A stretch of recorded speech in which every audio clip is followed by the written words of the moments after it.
پہلا کویشچن ہے 23 اگست 2019 کو علی بھائی نے مجلس وحدت المسلمین پاکستان کے سربراہ علامہ امین شہیدی حافظ اللہ تعالی کے ساتھ اسلام آباد میں تفصیلی ملاقات کی، جس کی پکچرز بھی شہیدی صاحب کے فیس بک پیج پر اپلوڈ ہو چکی ہیں۔ پلیز اس ملاقات کی تفصیلات عوام الناس کے سامنے رکھیں۔ دیکھیں جی، اس ملاقات کی تفصیلات عوام الناس کے سامنے رکھنے سے پہلے جان کی امان پاؤں تو کچھ عرض کروں۔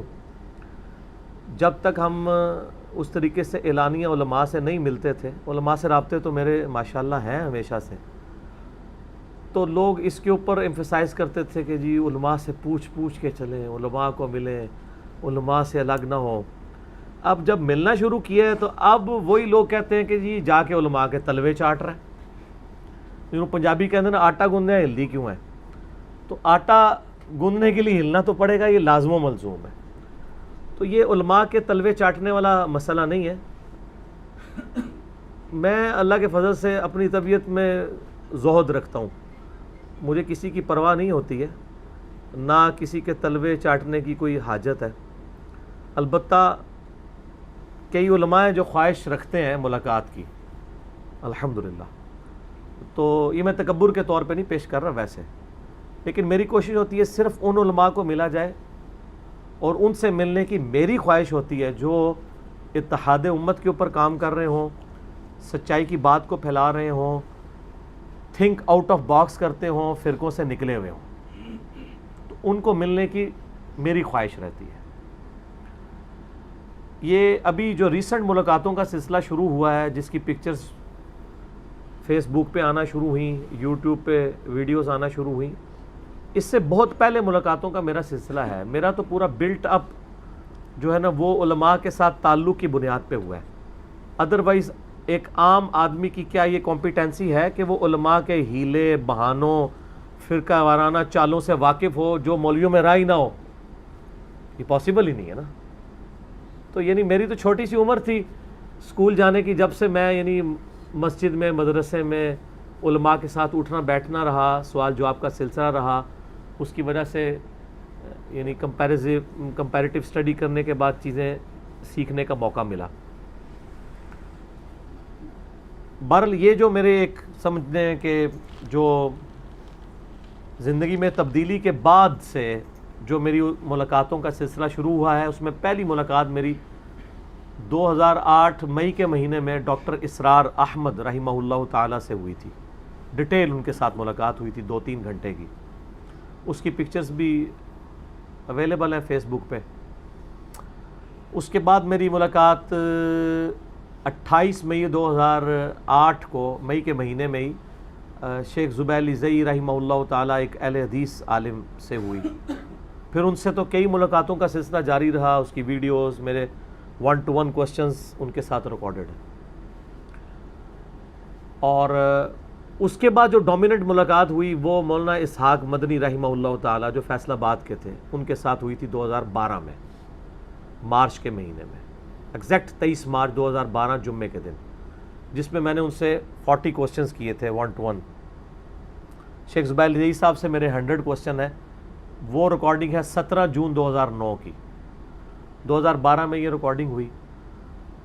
2013 کا سال میرے لیے عام الحزن تھا، جیسے نبی علیہ السلام کے لیے ایک عام الحزن تھا نا، کہ 2 ہستیاں جو نبی علیہ السلام کی سپورٹ میں کھڑی رہیں پوری زندگی، نمبر 1 سیدہ خدیجہ سلام اللہ علیہا، اور دوسرے جناب ابی طالب، ایک ہی سال میں دونوں فوت ہوئے، تو اسے مسلمان عام الحزن کہتے ہیں، غم کا سال نبی علیہ السلام کے لیے۔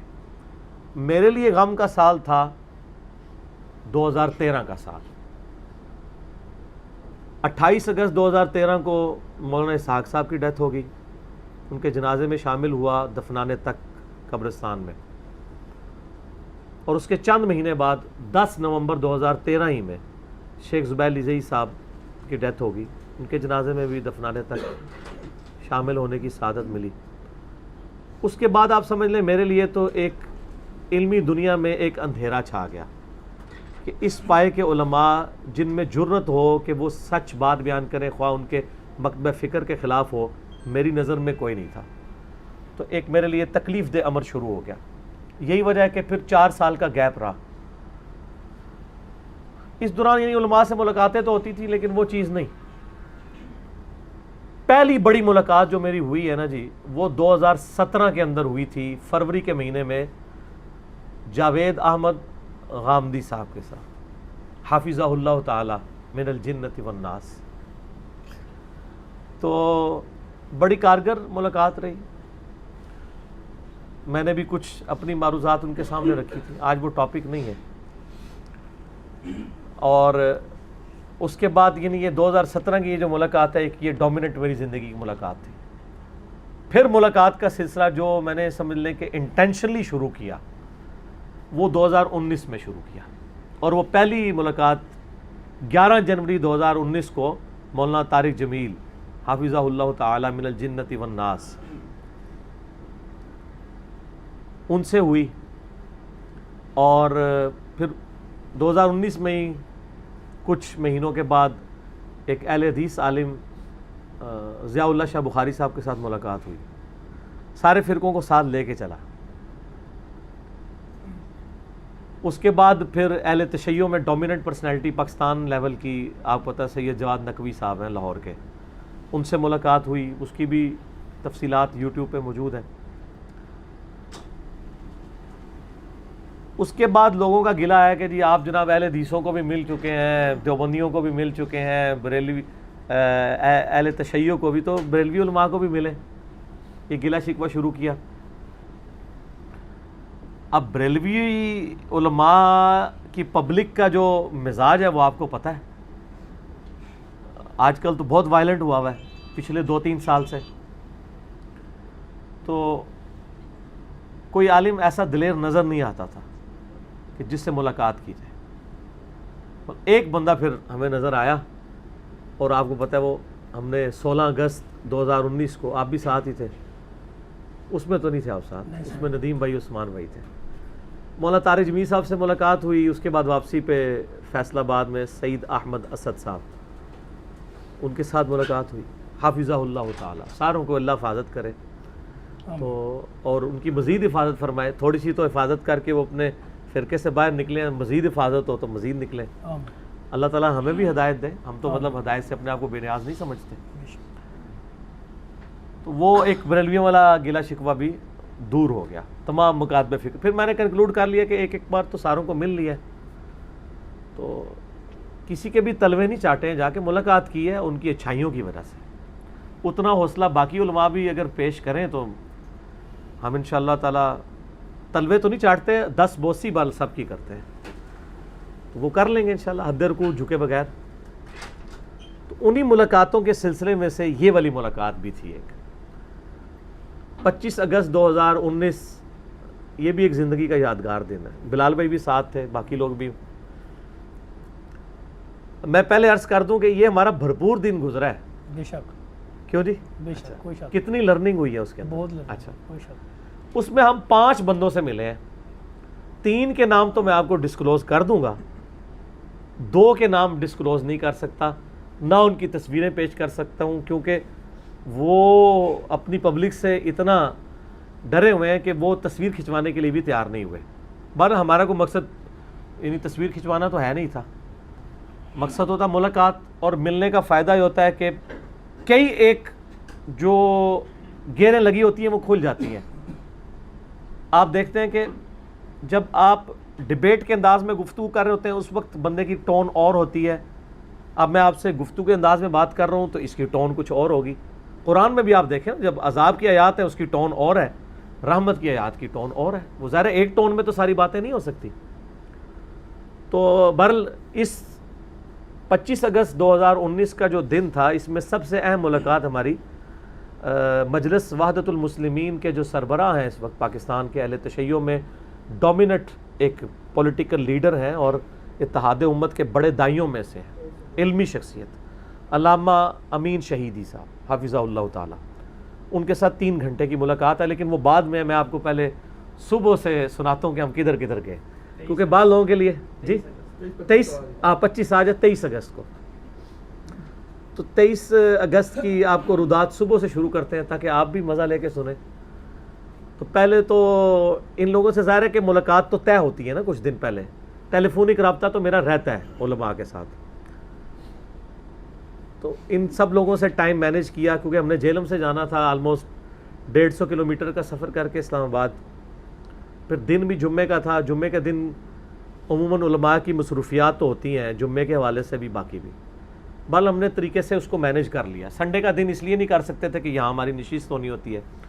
تو 23 اگست 2019 کا دن جمعے کا ایک بھرپور دن تھا. صبح کے وقت ہم یہاں سے فجر کی نماز کے بعد تیاری کر کے نکلے. تو تیاری میں کئی چیزیں شامل ہیں، وہ اب ذکر کرنے کی ضرورت نہیں ہے. یار علماء کو گفٹ بھی دینے ہوتے ہیں، تو وہ ساری چیزیں ان کو اب گنوانے کی ضرورت نہیں ہے، وہ پھر ایک بالکل ڈیفرنٹ بات ہو جاتی ہے. تو ہم یہاں سے ماشاءاللہ 5 بھائی نکلے، پنجتن پاک کی نسبت سے سمیت میرے.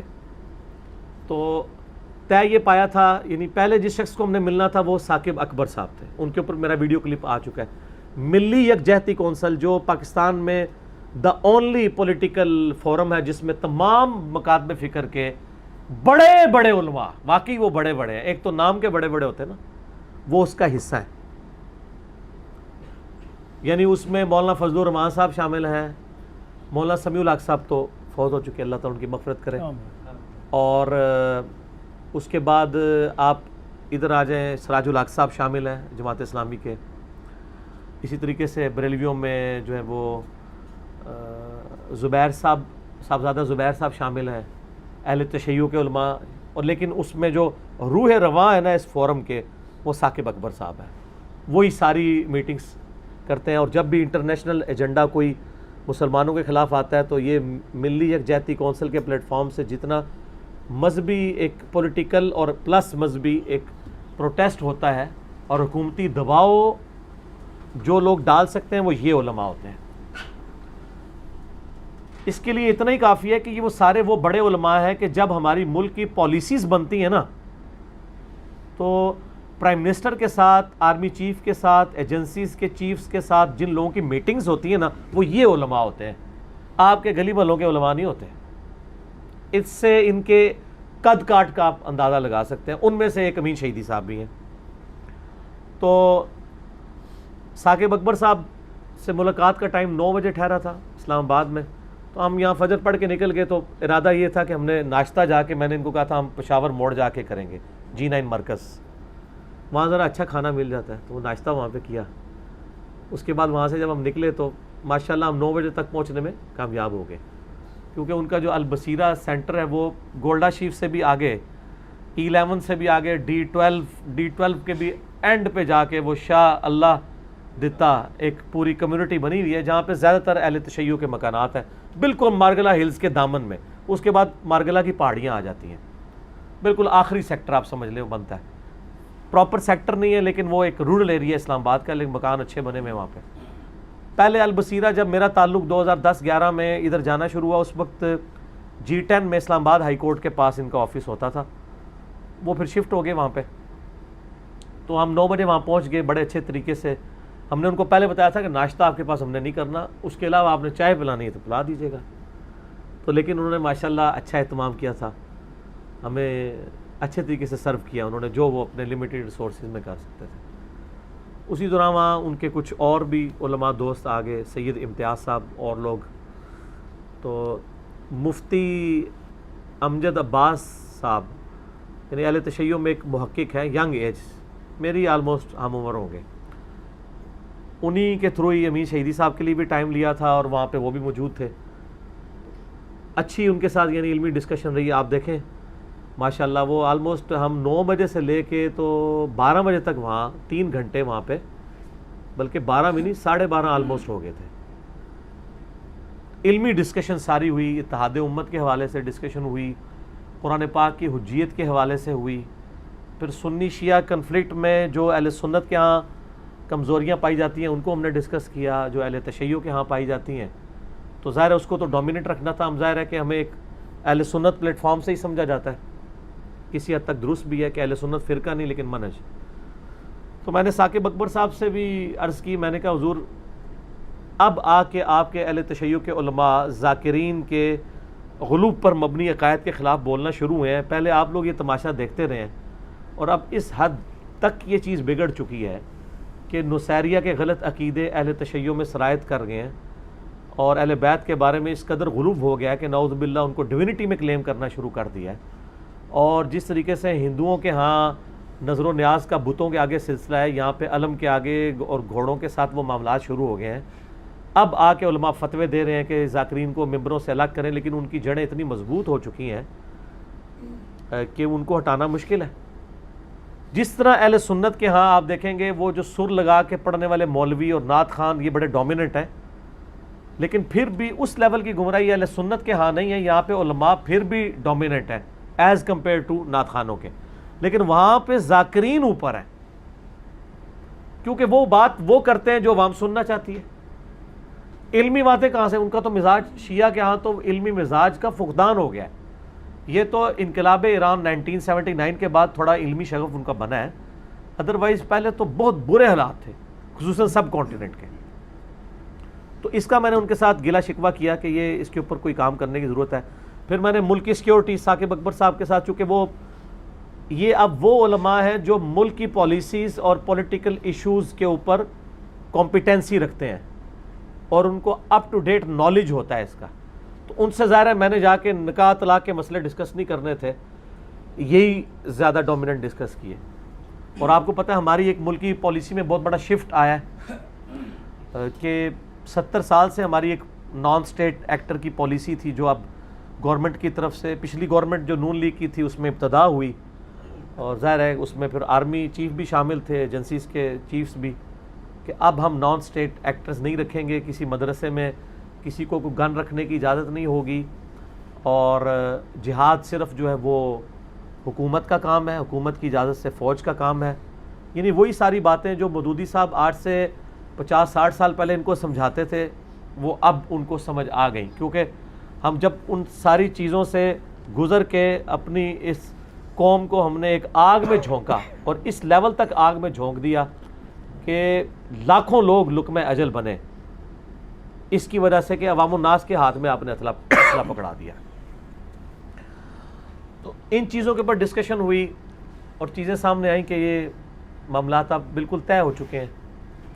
اب میں ظاہر ہے کہ میں سینسر گفتگو کروں گا, ظاہر ہے ایسی گفتگو ہی کروں گا جس سے عوام کو فائدہ بھی ہو, سچائی بھی پہنچ جائے, اور کچھ ان کیمرہ باتیں آن کیمرہ نہ آ جائیں. ان کیمرہ کہتے ہیں جو کیمرے سے ہٹ کے ہوں, تو بس وہ باتیں لیکن کرنا ضروری بھی ہیں تاکہ ہماری ینگ جنریشن جو ہے چونکہ اب بہت ایجوکیٹڈ ہے, سوشل میڈیا کی وجہ سے وہ دیکھ رہے ہیں کہ بھائی کون کیا کر رہا ہے. آج اگر عدالتیں یعنی کسی معاملے میں ڈی ٹریک ہوتی ہیں تو عوام دیکھ رہی ہوتی ہے کہ کیا ہو رہا ہے, اب تو ویڈیوز سامنے آ جاتی ہیں. اسی طریقے سے اگر کہیں پہ اسٹیبلشمنٹ کی غلط پالیسی ہے تو عوام کے سامنے آ جاتی ہے. پولیٹیشنز کہیں 2 نمبری کرتے ہیں تو وہ تو سب سے مظلوم طبقہ ہے نا پولیٹیشنز کا, ان کو تو اینکرز بھی زبان کھول کھول کے گلے پھاڑ کے بولتے ہیں, ان کے علاوہ باقیوں کے بارے میں بولتے ہوئے ڈرتے ہیں, الا ماشاء اللہ جو اہل حق ہیں. تو یہ چیزیں ڈسکس کرنا ضروری بھی ہے. تو پھر ان کے ساتھ یعنی یہ ڈسکشن ہوئی کہ یار اتنا سب کچھ ہوا ہے تو پھر اب کس طرح آپ علماء کو قائل کریں گے.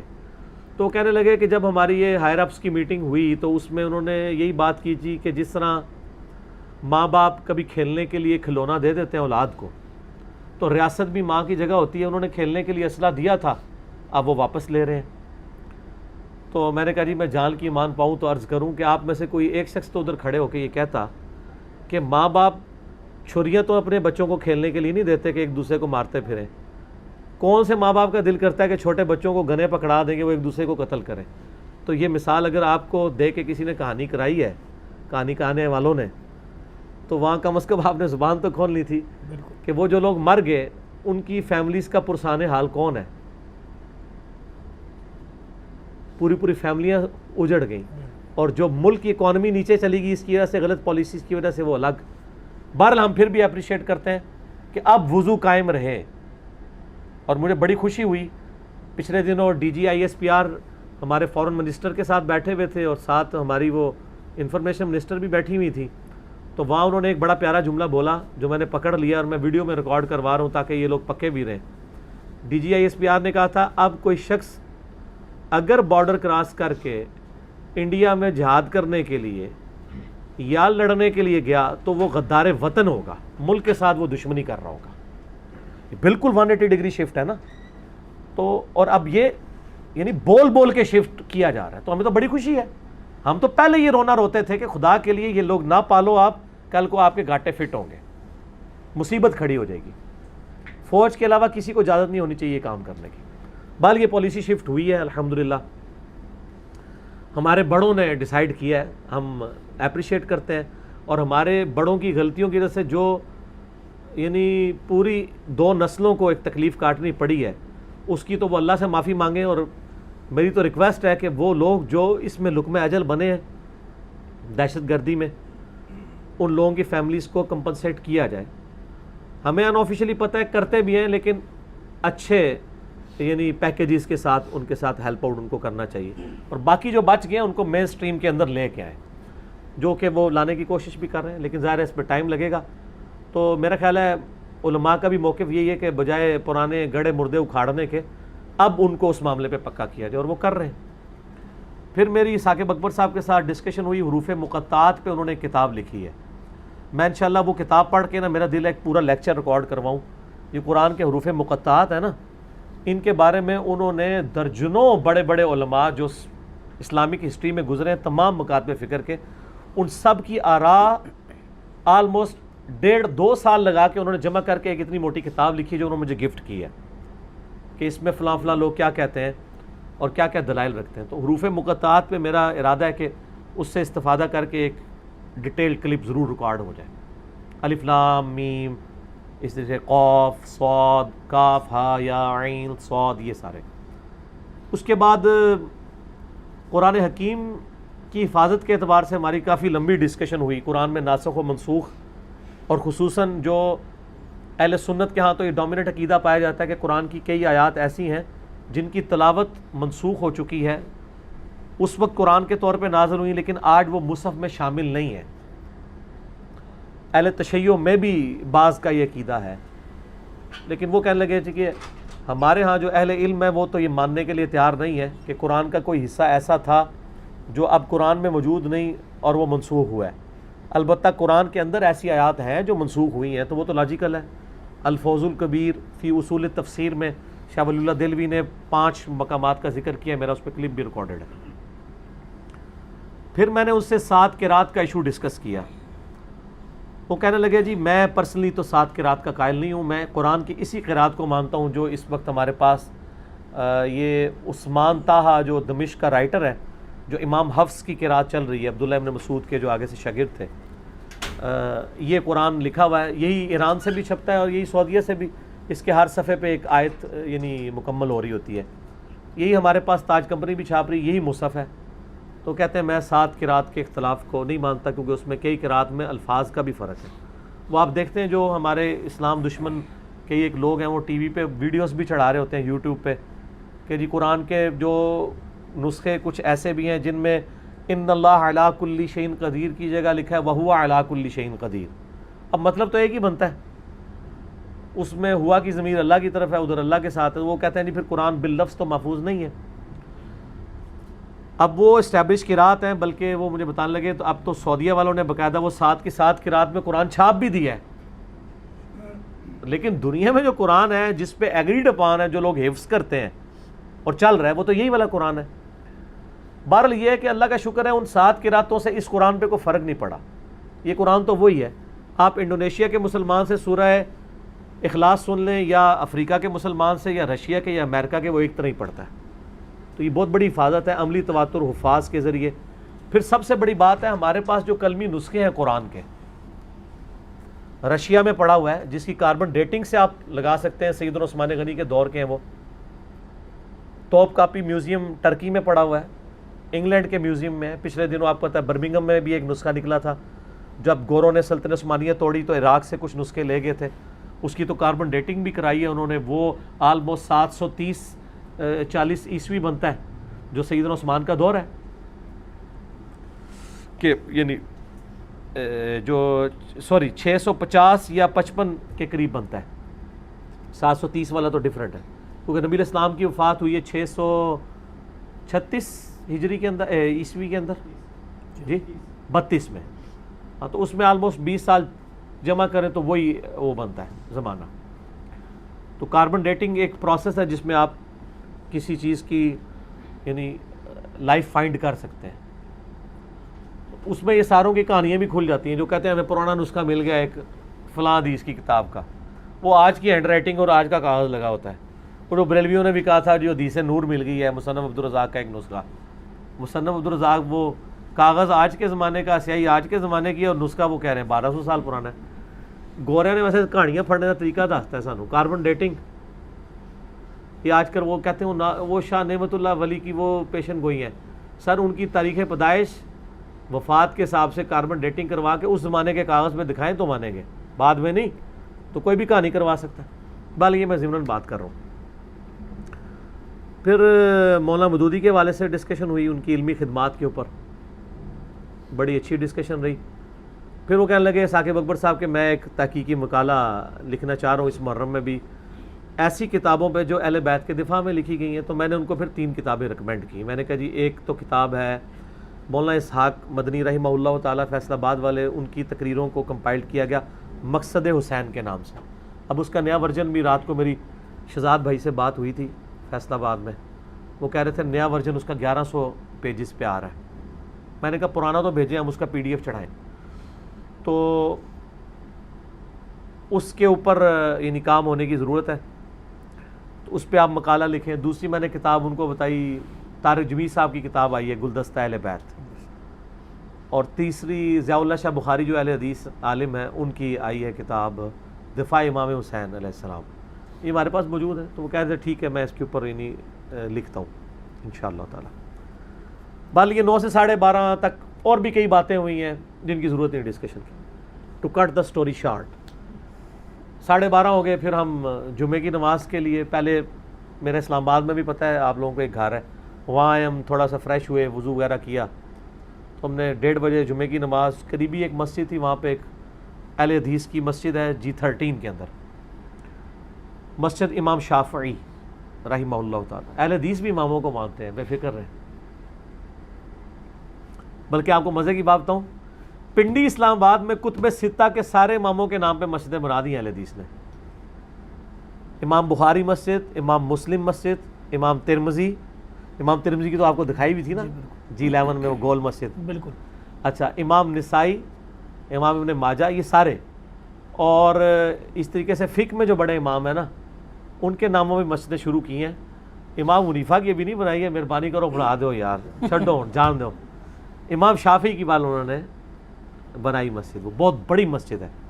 بلکہ وہ جب چھوٹی سی مسجد تھی, کنٹینر تھا, میں تو اس وقت بھی ادھر نماز پڑھتا تھا. اس کے یعنی روح رواں اس کے انچارج ہیں ڈاکٹر طاہر صاحب, بہت ڈیسنٹ آدمی ہیں. جامعہ سلفیہ اسلام آباد کے وہ انچارج ہیں, لیکن مولویوں والی ان میں کوئی چیز نہیں ہے. تو بائی چانس اس دن وہی جمعہ ادھر پڑھانے آئے تھے, ورنہ وہ جامعہ سلفیہ میں جمعہ پڑھاتے ہیں. تو میں نے ان کو کہا لے جی آپ کی خوش قسمتی ہے, 5 کو تو آپ ملنے آئے تھے, 6 چونگے تو انہوں ملاقات مل گئی. وہ جمعہ پڑھ کے ہم فارغ ہوئے تو گاڑی میں جا رہے تھے, میں نے آگے جا کے گاڑی کھٹکھٹا کے روکا ان کو, اٹھ کے ملے, ان کے گاڑی روک کے بیٹے سے ملاقات ہوئی. تو وہ کہنے لگے میں آج جمعہ پڑھایا, میں نے اگلا جمعہ تو ویسے میں جمعہ ادھر ہی پڑھاتا ہوں, تو آج بائی چانس میں ادھر آیا تھا. میں نے کہا چلے ملاقات لکھی تھی, وہ ملاقات ہو گئی. تو آلموسٹ ہمیں یعنی 2:15 ہو گئے تھے.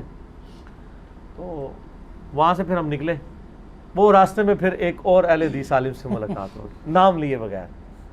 تو میرا تو آپ کو پتہ ہے جو مجھے گالیاں بھی دیتے ہیں ان کو بڑے اچھے طریقے سے ملتا ہوں, اور میں نے پریکٹیکلی اپنے بھائیوں کو دکھایا ہے اپنا گڈ جیسچر. دیکھا جی تو جی بالکل. اچھا, وہ ملے, السلام علیکم. وعلیکم السلام. کہتے ہیں جی آپ تو بہت بڑے علامہ بن چکے ہیں. میں نے کہا سر کچھ نہیں, ہم طالب علم ہیں, آپ لوگوں سے سیکھتے ہیں. کہتے ہیں اللہ تعالیٰ, اب وہ اتنی پبلک سن رہی ہے اور اونچی آواز میں کہہ رہے ہیں اللہ تعالیٰ امت کو آپ کے فتنے سے بچائے. تو میں نے کوئی غصہ نہیں کھایا, میں نے کہا آمین. تو حالانکہ ان کو چاہیے تھا کہ وہ یعنی اپنے لیے بھی دعا کرتے اس میں. صحیح بات. پھر جو کچھ ان کے منہ میں آیا وہ کہتے رہے. میں نے کہا سر مہربانی, اللہ آپ کو خوش رکھے. تو ہمیں کوئی غصہ نہیں آتا, ضرورت نہیں غصہ کرنے کی. اس کی وجہ یہ ہے کہ مریض کو دیکھ کے ڈاکٹر کو کبھی غصہ نہیں آنا چاہیے. آج تک ہوا ہے کہ کوئی مریض آئے کر رہا ہو, ڈاکٹر اس کو کہ چپ کر, اس کو پتہ ہے یار اس سے درد ہو رہی ہے, تو میں نے اس کا علاج کرنا ہے. تو میرے ذہن میں یہی ہوتا ہے، اس لیے مجھے علماء کی ہائے ہائے پہ کوئی غصہ نہیں آتا. ٹھیک ہو گیا. پھر کیا ہوا جناب کہ یعنی ایک بیچ میں ایک مزیدار چیز تھی، اس کو سکپ نہیں کرنا چاہیے. پھر ہم وہاں سے نکلے تو ہمارا لنچ طے تھا امین شہیدی صاحب کے پاس. 2:15 بجے ہم پہنچ گئے. 2:15 سے 5:15 ہم نے وہاں پہ 3 گھنٹے گزارے. وہ چونکہ پاکستان بلکہ انٹرنیشنل لیول کی پرسنالٹی ہے، مجلس وحدت المسلمین کے سربراہ ہیں، پولیٹیکل لیڈر بھی ہیں، دلیر ہیں، اور سنی شیعہ اتحاد کے بہت بڑے دائی ہیں، جس کی وجہ سے ان کو شیعہ علماء سے بھی گالیاں کھانی پڑتی ہیں. ٹی وی ٹاک شوز میں آپ کو پتہ ہے روئے رواں ہوتے ہیں اہل تشیع کی طرف سے امین شہیدی صاحب. اور میرے ان کے لیے ویسے بھی عقیدت اس حوالے سے ہے کہ میری جب پہلی دفعہ مولانا اسحاق صاحب کے ساتھ ایک یعنی ان کی تقریر میں نے سنی، کراچی کمپنی کے پاس امام جعفر الصادق امام بارگاہ تھی، مسجد پلس امام بارگاہ، تو وہاں پہ ربیع الاول کا پروگرام تھا، یہ 2012 کی ہی بات ہے. تو وہاں پہ امین شہیدی صاحب نے مہمان خصوصین کو بلایا ہوا تھا. وہ اتحاد امت کے اوپر ایک مولانا اسحاق صاحب کی ویڈیو یوٹیوب پہ سب سے بیسٹ ویڈیو ہے، جس میں سائیڈ سے کیمرے کی ریکارڈنگ ہوئی ہوئی ہے. وہ اسی امام بارگاہ میں ہوئی تھی، اس میں امین شہیدی صاحب بھی تھے. تو وہاں مجھے پہلی دفعہ اندازہ ہوا کہ مولانا اسحاق صاحب کی شخصیت کتنی بڑی شخصیت ہے. اللہ تعالیٰ ان کی مغفرت فرمائے، ان کے نیک کاموں کا ان کو اجر دے اور برائیوں سے درگزر فرمائے. کیونکہ وہاں جتنے علماء بھی سٹیج پہ آئے، چاہے وہ بریلوی تھے، شیعہ تھے، سب کو موضوعات ملے تھے، لیکن کسی نے اپنے موضوع پہ گفتگو نہیں کی.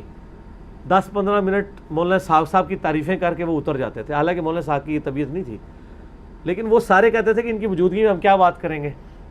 ایک شخصیت کا رعب بھی ہوتا ہے. اور وہ ون مین آرمی تھے مولانا صاحب، کوئی ان کا اپنا فرقہ بھی ان کے ساتھ نہیں کھڑا تھا. تو وہاں شہیدی صاحب کو میں نے پہلی دفعہ دیکھا تھا، وہاں شہیدی صاحب بھی ان کی تعریف کرتے. اس کے بعد مولانا اسحاق صاحب کا وہ 1.25 گھنٹے کا آپ دیکھیں، وحدت امت اور ساتھ مولانا اسحاق، تو ویڈیو کھل جائے گی. کمال چیز ہے. میں نے بلکہ شہیدی صاحب کو یاد بھی کروائی وہ ویڈیو، کہتے ہیں وہ کمال ہے ان کی. پھر کہنے لگے میں نے اپنی زندگی میں چند مؤمن بندے جو دیکھے ہیں جو ظاہر اور باطن میں ایک ہوں، ان میں سے ایک مولانا اسحاق صاحب ہے. کوئی شک نہیں. اللہ تعالیٰ نے ان کو یعنی ایک دعوت و تبلیغ کے کام کے لیے اخلاص کے ساتھ چنا ہوا تھا الحمدللہ. تو کھانا ہمارا ان کے پاس تھا، بڑا اچھا کھانا تھا، اس کا مینیو بتانے کی ضرورت نہیں ہے، اب تو ہضم بھی ہو چکا، ختم ہو چکا. وہ کھانا ہم نے کھایا. باقی جو ساری باتیں تھیں وہ ساری پولیٹیکل جو ایشوز چل رہے ہیں ملکی سلامتی کے، اداروں کے، پرائم منسٹر کے، وہ ہم چیزیں وہاں پر ڈسکس کرتے رہے.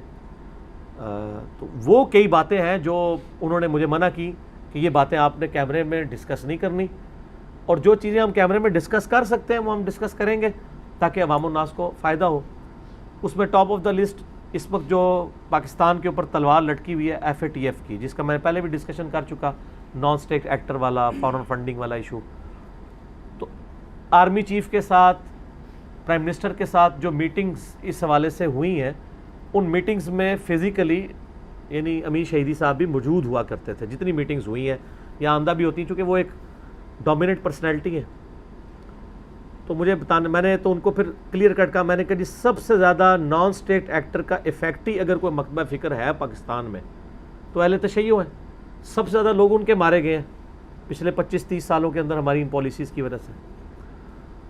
تو میں نے کہا جب وہ لوگ یہ آپ کو کہہ رہے تھے کہ ہم نے اپنی پالیسی شفٹ کی ہے، پھر پیغام پاکستان آپ پتہ ہے وہ 1,500 سے زیادہ علماء کے اس پہ سگنیچرز اور یہ وہ سب کچھ، تو انہوں نے بڑی پیاری بات کی. انہوں نے کہا کہ ایسے موقع پہ جب پالیسی شفٹ ہو تو پھر رنگ میں بنگ ڈالنے کی ضرورت نہیں، گڑے مردے اکھاڑنے سے تلخیاں بڑھتی ہیں. جنہوں نے پالیسی شفٹ کی ہے ان کو بھی پتہ ہے کہ سب سے زیادہ افیکٹی ہم ہیں، اور ان کو یہ بھی پتہ ہے کہ اب وہ وہی باتیں کر رہے ہیں جو ہم لوگ اس زمانے میں کر رہے تھے.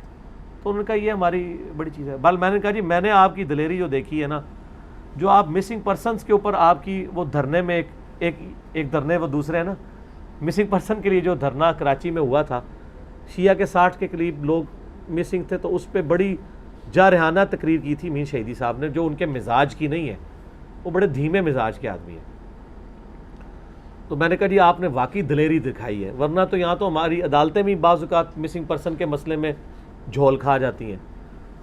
یا عمران خان صاحب کسی زمانے میں بولتے تھے تو یا ایسے لوگ بولتے ہیں. تو وہ کہنے لگے کہ جی، میں نے کہا جی اس تقریر کا کوئی فائدہ ہوا؟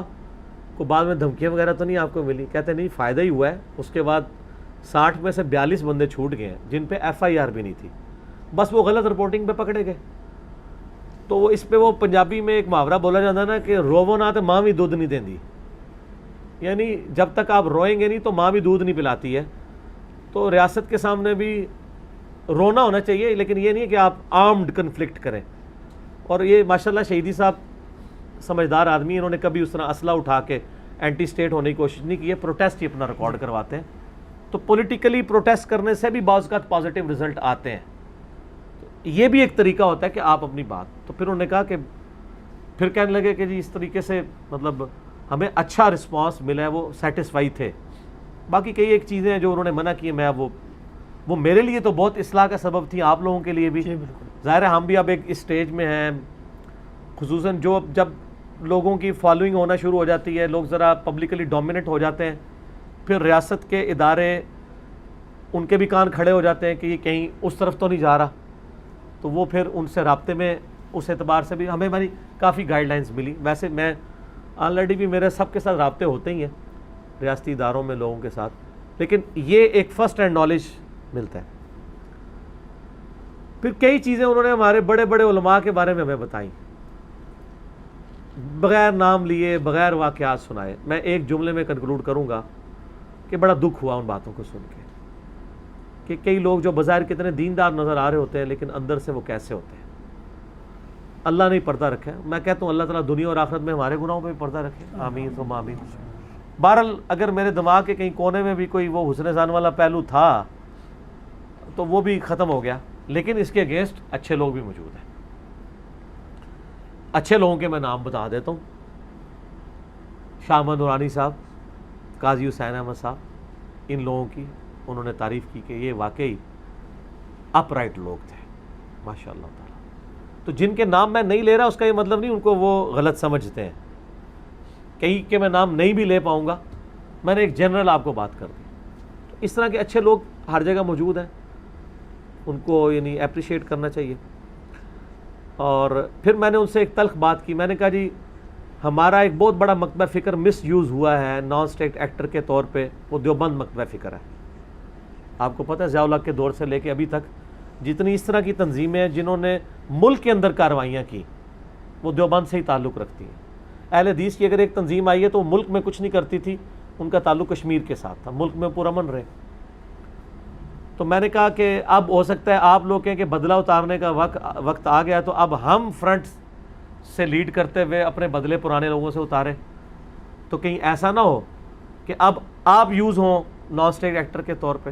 تو کہنے لگے نہیں, وہ کہتے ہیں شیعہ کبھی تاریخ میں یوز ہوئے ہی نہیں اس طرح. اور اس کی انہوں نے ٹیکنیکل ریزن بتائی کہ ہمارے ہاں فتویٰ دینے کا اختیار صرف مرجع کو ہوتا ہے جو ان کے اس وقت عراق میں اور ایران میں بیٹھے ہیں. وہ جب تک فتویٰ نہ دیں پاکستان کے سارے مولوی مل کے بھی شیعہ سے کوئی بات منوا نہیں سکتے, کیونکہ شیعہ کے اندر زندہ اماموں کی تقلید ہوتی ہے. آپ کو پتہ ہے ہر بندہ مقلد ہے لیکن زندہ امام کا, جب وہ مر جائے گا تو نیا امام بنے گا, کیونکہ اور لاجیکل بھی ہے اس حوالے سے. ویسے تو میرا تو موقف ڈیفرنٹ ہے کہ جو جدید مسائل ہیں اس میں پریکٹیکلی حنفی بھی زندہ اماموں کی تقلید کر رہے ہوتے ہیں. یعنی آج جدید دور کے اوپر تو تقی عثمانی صاحب فتوے لکھ رہے ہیں نا. امام حنیفہ کو تو پتہ ہی نہیں نا کیمرے کا مسئلہ, پوسٹ مارٹم کا مسئلہ, کتبین پہ نماز کا مسئلہ, ریل گاڑی میں نماز کا مسئلہ, یہ تو ان کے وہم و گمان میں بھی نہیں ہے نا. تو شیعہ کیا یہ ڈکلیئرڈ ہے کہ وہ زندہ اماموں کی تقلید کرتے ہیں. تو وہ کہتے ہیں جب تک وہاں سے فتویٰ نہ نکلے شیعہ کبھی بھی اس کے اوپر عمل نہیں کرتے. لہٰذا اور ان کا حال یہ ہے کہ ان سے حکومت وقت بھی فتویٰ نہیں دلوا سکتی. ایون وہ کہہ رہے تھے آج ایران کے اندر حکومت شیعہ کی ہے لیکن وہاں پہ علماء کا جو سسٹم ہے وہ الگ سے ہے, حکومت کا الگ سے ہے. حکومت ان سے کچھ بھی منوا نہیں سکتی. اور وہ کہتے ہیں اس کی وجہ یہ ہے کہ وہ حکومت سے چندہ نہیں لیتے.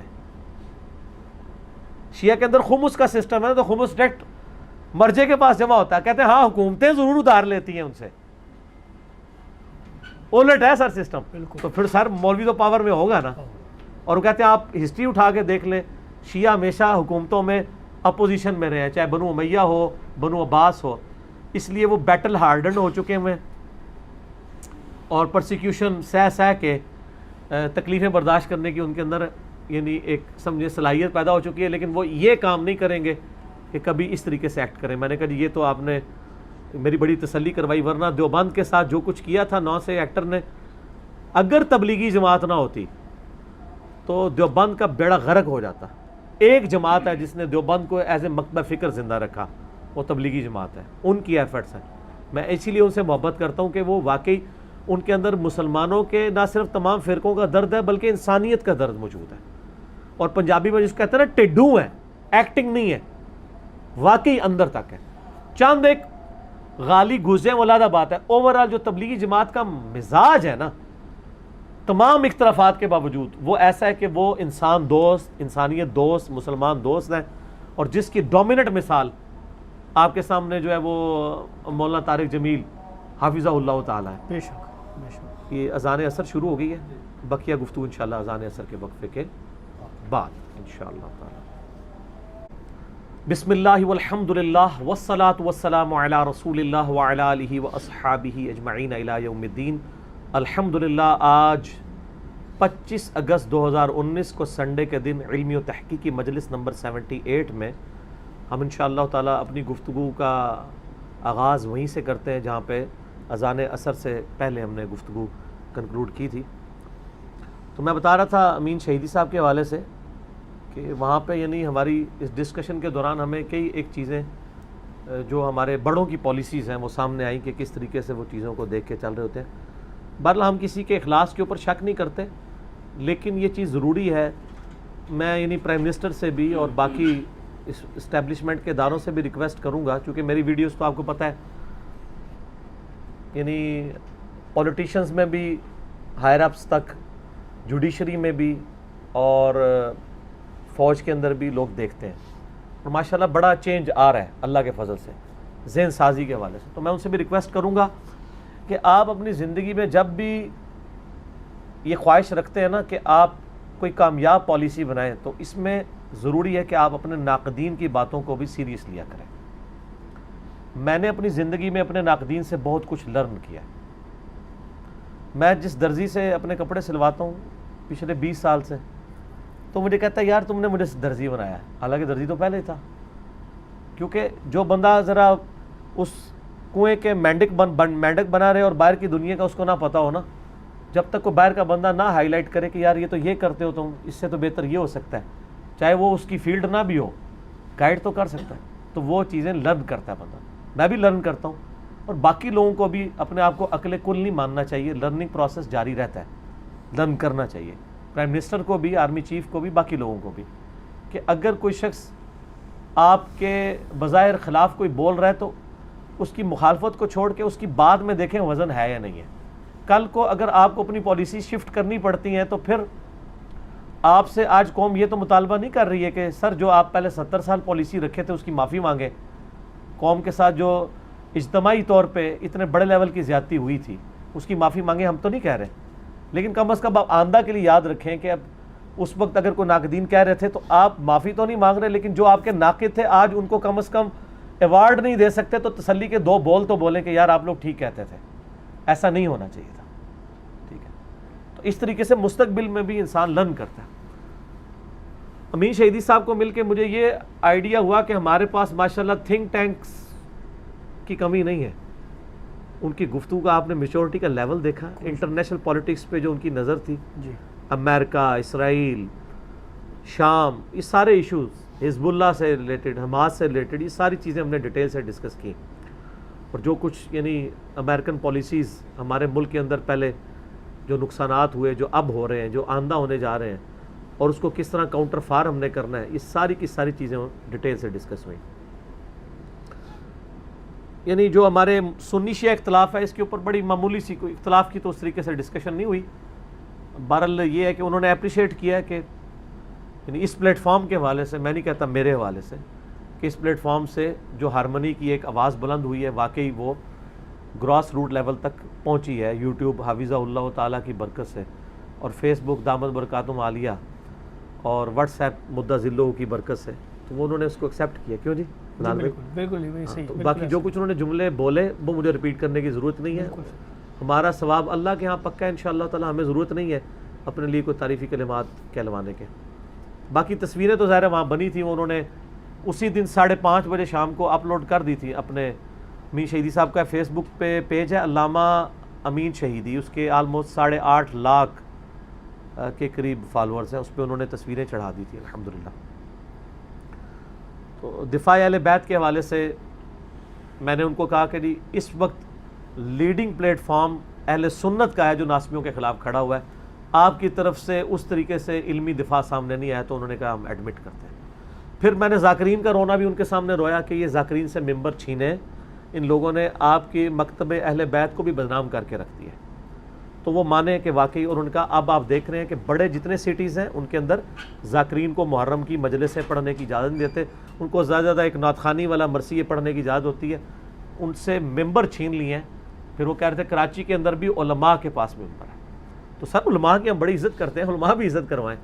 تو علماء ان کو مانیں گے کہ جو واقعی علمی بات کریں، جذباتی ڈاکٹرائن نہ لے کے چل رہے ہوں۔ جذباتی ڈاکٹرائن یہاں پہ اہل سنت کے ہاں جو نعت خواں ٹائپ مولوی ہیں وہ لے کے چل رہے ہوتے ہیں، اور وہاں پہ ذاکرین لے کے چل رہے ہوتے ہیں۔ تو یہ بھی ان سے ڈسکشن ہوئی، اور میں نے ان کو گلہ کیا کہ جی یہ بہت دیر ہو چکی ہے، لیکن چلیں دیر آئے درست آئے، فرق تو پڑا ہے۔ اور کافی زیادہ چیزوں پہ ڈسکشن ہوئی، میرا خیال ہے ان کو ہم اس طریقے سے پبلکلی ہائی لائٹ کرنے انہوں نے منع کیا۔ میں نے ان کو کہا آپ اگر مجھے منع نہ بھی کرتے تب بھی مجھے پتہ ہے کون سی بات میں نے ان کیمرہ رکھنی ہے اور کون سی آن کیمرہ لے کے آنی ہے۔ تو ظاہر ہے کہ ہم بھی ایک عرصے سے دعوت کے میدان میں ہیں، تو اتار چڑھاؤ ہمیں بھی فیس کرنا پڑ رہا ہوتا ہے۔ بہرحال ہم وہاں سے فارغ ہوئے آلموسٹ 5:15 بجے۔ پھر ہم ایک تیسری شخصیت کے پاس ہمیں جانا تھا، بیچ میں ویسے فلودہ کھانا تھا اور رہ گیا، اگلی بار کھواواں گے انشاءاللہ۔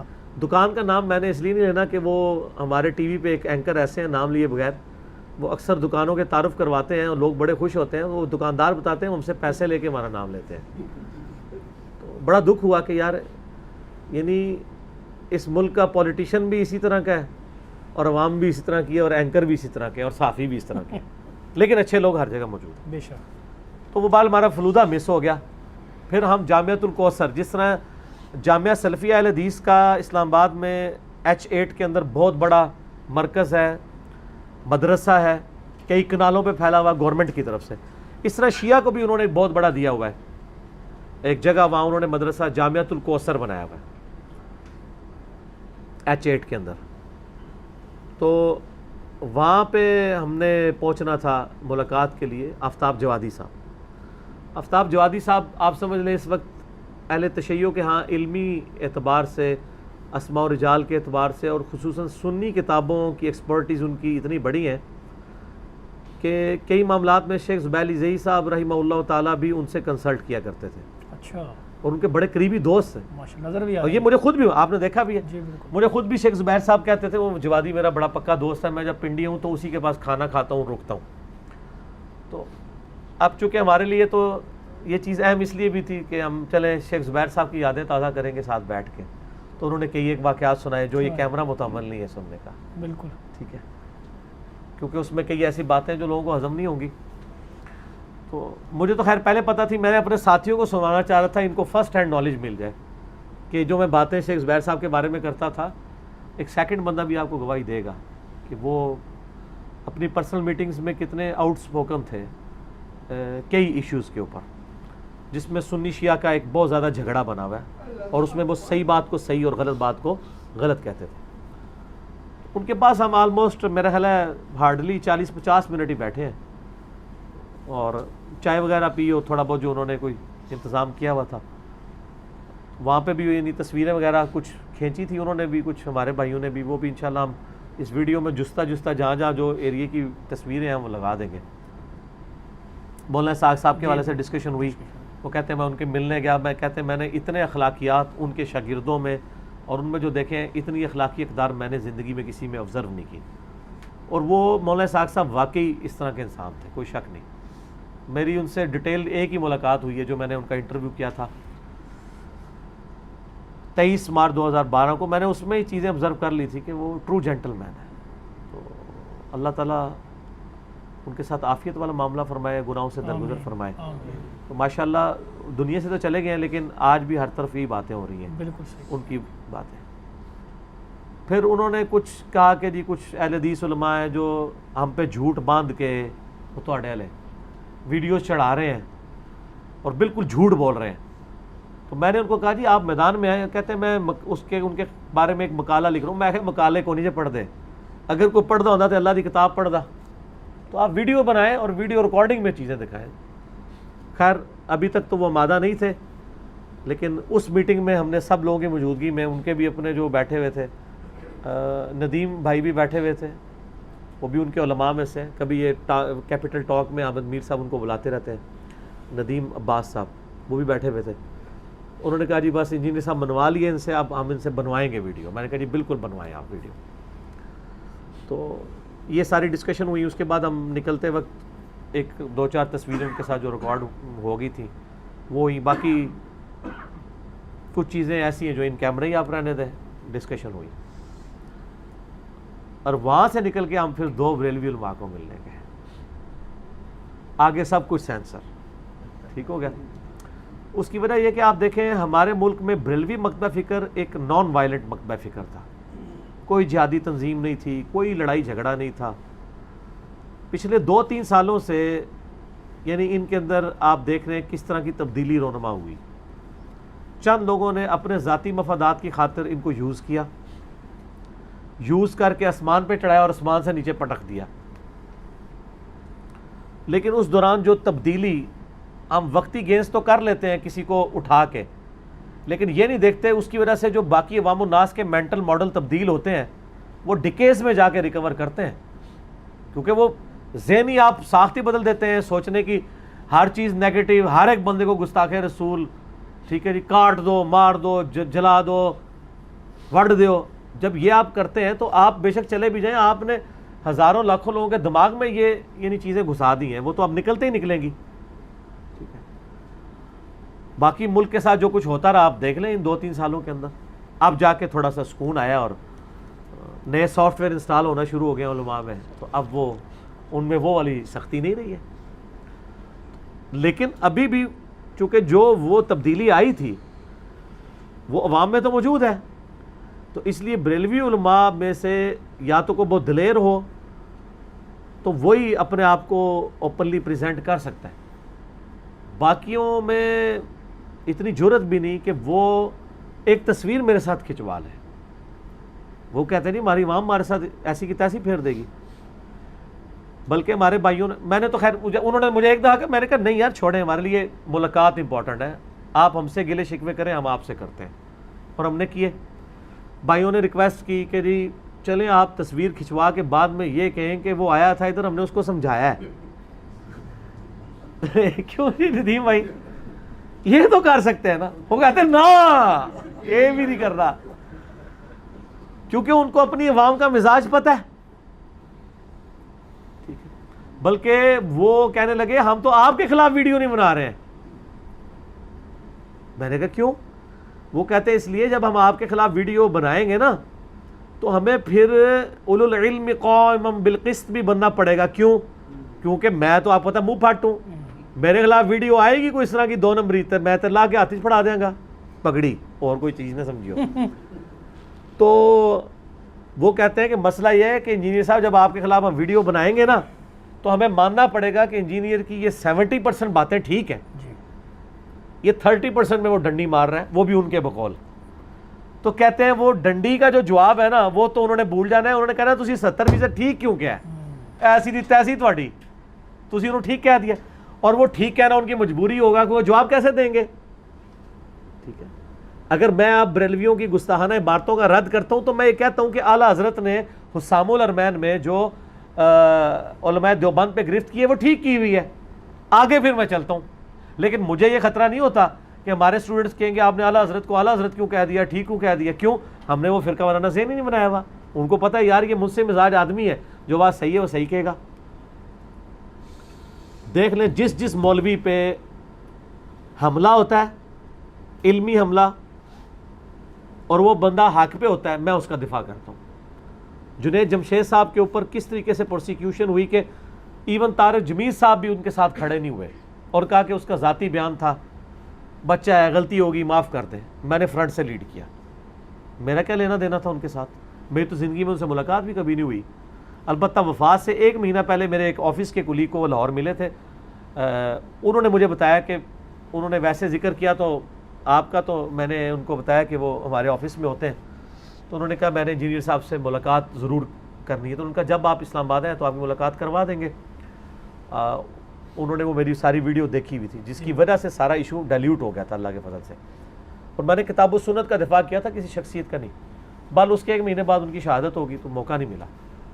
ہم نے کسی کو خوش کرنے کے لیے نہیں کیا تھا, ہم فرنٹ سے لیڈ کرتے ہیں. جب کوئی مسئلہ کھڑا ہوتا ہے میں سامنے آتا ہوں. ایون پرائم منسٹر کے اوپر الزام لگے اس میں نے کیا. جب کشمیر کے مسئلے میں پرائم منسٹر کی پالیسی ڈھیلی آئی تو میں نے ان کے اوپر گرفت کی. ہم انصاف پہ قائم ہیں. لیکن آپ کو پتہ ہے مزاج ہے پھر علماء کا. انہوں نے کہا جی تصویر نہیں کھنچوانی, تو ہم نے کوئی دور, حالانکہ آج کے دور میں کوئی مسئلہ ہے تصویر کھینچنا؟ کوئی مسئلہ نہیں. چوری چھپے کر سکتے ہیں آپ. بعد میں روتے پیٹتے رہے, ہم نے دوبارہ کون سا ان کو شکل دکھانی تھی, پھر نیٹ پہ چڑھا دینی تھی کہ ہاں جی اے جے تواڈے وڈے بزرگ اے بیٹھے جے ساڈے نال. لیکن نہیں, یہ غلط اپروچ ہے. بال ان کے ساتھ ہماری آلموسٹ سیٹنگ جو ہے وہ 7:15 سے لے کے آلموسٹ 10 بجے تک 3 گھنٹے رہی. تو اچھی ڈسکشن ہوئی, ہم نے بھی اپنا مقدمہ رکھا, اور وہاں پہ انہوں نے کئی ایک ایسی باتیں کی جن سے ان کا مزاج ان معاملات میں ویسے ہی لگ رہا تھا. جو باتیں انہوں نے کی ہیں وہ میں آپ کے سامنے رکھ دیتا ہوں. انہوں نے کہا جی ہم پہ انجینئر صاحب جب بھی کبھی گرفت کریں ہمیں کسی کو اس صوفی کی عبارت نہ پیش کیا کریں. یہی کہا نا. اور ان کا دین صوفیاء کی کتابیں نہیں ہے, دین کتاب و سنت کا نام ہے. بالکل. لیکن پریکٹیکلی وہ ایک ٹکٹ میں کئی مزے کر رہے ہیں. صوفیاء کی کتابیں چھاپ کون رہا ہے؟ وہی لوگ. اس کے بینیفیشری کون ہے؟ وہی لوگ. تو اسی لیے میں اس پہ ایک جملہ بولتا ہوں کہ ہمیں یہ گلہ نہیں ہے کہ آپ جو ہے وہ انکاری نہیں ہے. آپ یقیناً انکاری نہیں ہے ان باتوں سے جو میں کہتا ہوں کہ یہ گستاخانہ لکھی ہیں. لیکن مسئلہ آپ اقراری بھی تو نہیں, اعلانیہ اقرار بھی تو نہیں کرتے کہ مس ہینڈل ہوئے ہمارے بزرگوں سے معاملات. وہ تو جب آپ کو کوئی آ کے دباتا ہے, کوئی لادہ ملتا ہے, کوئی گلے شکوے کرتا ہے تو آپ کہتے ہیں نہیں آپ ٹھیک کہہ رہے ہیں, گستاخی ہے, ہم نہیں مانتے. میں آپ کو اس کی پریکٹیکل مثال بتاؤں. غلام سعود سعیدی صاحب رحمہ اللہ تعالیٰ میرے استاد بھی ہیں, میں نے ان کی کتابوں سے لرن کیا. مفتی منیب الرحمان صاحب کے مدرسے میں وہ شیخ الحدیث تھے. بریلویوں کے پاس ان سے بڑا کوئی محدث, محقق اور مؤلف نہیں ہے ماضی قریب کے اندر بھی. شرح صحیح مسلم انہوں نے لکھی, میں نے 2001 میں پڑھی تھی. شروع میں جن چند لوگوں نے میرے ذہن کھولے ان میں ایک وہ بھی تھے, ایک پیر نصیر الدین نصیر صاحب بھی تھے رحمہ اللہ تعالیٰ. اللہ ان تمام کی غلطیوں سے ان کی درگزر فرمائے, ان کو نیک کاموں کا اجر. پیر نصیر الدین صاحب سے بھی میری ملاقات ان کے گھر میں ہوئی بھی ہے, 2007-8 کی بات ہے.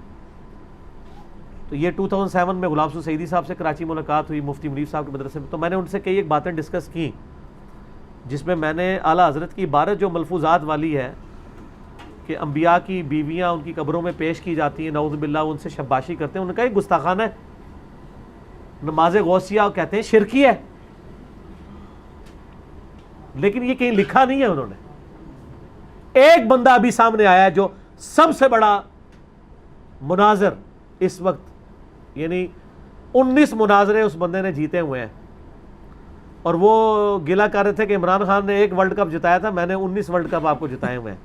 ورلڈ کپ ہی ہے نا جب سارے. پھر حقیقت بات ہے, آپ ان کے, ہم تو بچپن سے ان کے مناظرے دیکھ رہے ہیں. نہ وہ جناب دیوبندیاں کھنگڑ دے دے سن, نہ اہل حدیثاں نو. سعید اسد صاحب جن سے میری ملاقات ہوئی تھی 16 اگست کو, انہوں نے 1-2 مسئلوں میں اختلاف رائے کیا ہے, تو آپ دیکھ لیں ان کے ساتھ کیا ہو رہا ہے. کوئی کہہ رہا ہے جی آخری عمر میں جو ہے وہ تقدیر غالب آ گئی ہے, جنت سے ایک بالشت رہ گیا تھا, تقدیر غالب. حالانکہ بخاری مسلم کی اس حدیث میں بعض کا پوری زندگی دوزخی والے اعمال کرتا رہتا ہے, دوزخ سے ایک بالشت رہ جاتا ہے تو جنت والا معاملہ ہو جاتا ہے. وہ نہیں, وہ حصہ کوٹ کر رہے ہیں. کوئی لکھ رہا ہے جی بابے کا آخری عمر میں دماغ سٹے آ گیا ہے, ٹھیک ہے. اور جب میں ملاقات کر کے آیا ہوں تو کئی لوگوں نے کمنٹس کیا اچھا اب پتہ لگا اس کے پیچھے کون ہے. کوئی خام خواہ, یعنی بال یہ جرت انہوں نے کی ہے. ان سے بھی ہم نے کئی چیزیں کی ہیں, تو انہوں نے تو خیر ویڈیو میں ریکارڈ کرا دیا کہ جو صوفیاء کی کتابیں ہیں نا, اس طرح بولا ہے, ان کا کوئی اعتبار نہیں ہے. صحیح. تو بس پوری تصوف ہی ختم ہوگی. جب اعتبار ہی نہیں, پھر چھاپ دے کیوں ہو. اگر کتاب و سنت کا اعتبار ہے تو یہی رونا تو اہل حدیث بھی رو رہے تھے, ان کو آپ نزدیک آ کے گالیاں نکالتے تھے. تو آج پھر آپ کو مان لینا چاہیے, جس طرح ہم کہتے ہیں ملکی اداروں کو مان لینا چاہیے کہ شیعہ جو کہتے تھے نان اسٹیٹ ایکٹر نہ ہو، آج آپ کی وہ پالیسی ہے، تو آپ کم از کم ان کو دلاسے کے 2 بول بول دیں کہ یار آپ ٹھیک کہتے تھے. اس طرح ہم ان کو بھی کہتے ہیں کہ آپ اہل حدیث کے لیے 2 بول دلاسے کے بول دیں کہ وہ کہتے ہیں کتاب و سنت اجماع کو لے کے چلیں، بزرگ بابوں کو چھوڑیں، تو کم از کم یہ اظہار یکجہتی تو کریں. لیکن وہ نہیں. بال وہ جو بریلوی علماء سے میری جو ڈسکشن ہوئی، گستاخانہ عبارتوں پہ بھی ہوئی، میرا جو حالیہ چشتی رسولہ والا کلپ آیا اس کے اوپر بھی ہوئی، اور کئی چیزوں کے اوپر ہوئی. اب چونکہ میں نے ان کے نام نہیں بتانے اس لیے ضرورت کوئی نہیں ہے. باقی یہ ہے کہ ایک بات میں بتا دوں، میں جتنوں کو ملا ہوں سب کی 10 بوسی کی ہے، تلوے نہیں چاٹے سر، 10 بوسی کی ہے. تو اس کے بعد آلموسٹ 10 بج چکے تھے. پھر ہم وہاں سے نکلے، پھر راستے میں ہم نے مغرب عشاء کی نماز جمع کی سنت کے مطابق، اور آلموسٹ میرے خیال ہے ہم 12:30 1 بجے کے قریب جہلم پہنچے. تو یہ پوری ٹوٹل رودات تھی 23 اگست 2019 کا جو بھرپور دن تھا، جس میں اتنے علماء سے ملاقاتیں ہوئیں. 5 تو تھے، 2 چنگے میں مل گئے، ایک ڈاکٹر طاہر صاحب اور ایک دوسرے جن کا میں نے بتایا، جنہوں نے تعریفی کلمات میرے لیے بھرے مجمع میں کہہ دیے. تو آندہ بھی انشاءاللہ امید ہے سلسلہ رہے گا ملاقاتوں کا جاری. لرننگ ہوتی ہے بات پہنچانے میں، لیکن ان سب کو مل کے مجھے یہ آئیڈیا ہو گیا ہے کہ اللہ کے فضل سے اس پلیٹ فارم کی گونج یا اس کی گرمائش گراس روٹ لیول تک پہنچ چکی ہے اللہ کے فضل سے. جب عوام آپ کے گاٹے فٹ ہو جائے وہ فائدہ. اور ہمارا مقصد گاٹے فٹ کرنا نہیں تھا. ہم کہتے ہیں عزت کے ساتھ علماء کے ساتھ بیہیو کریں، علماء سے پوچھ کے بھی چلیں، اور علماء سے پوچھیں کہ کہاں سے یہ بات کی ہے، پوچھ کے بھی اور پوچھیں بھی، اور قرآن و سنت کے دلائل لے کے، بزرگ بابوں کے نہیں. اور صبح و شام ایک دفعہ جھوم کے کہا کریں کہ نہ میں وہابی نہ میں بابی، میں ہوں مسلم علمی کتابی. نہ ہم سو کالڈ وہابی ہیں، کوئی علمی بات کرے اسے وہابی کہتے ہیں، اور نہ بابوں کا دفاع کرنے والے بابی ہیں، علمی کتابی بات کرتے ہیں. ٹھیک ہو گیا جی؟ جزاکم اللہ خیر.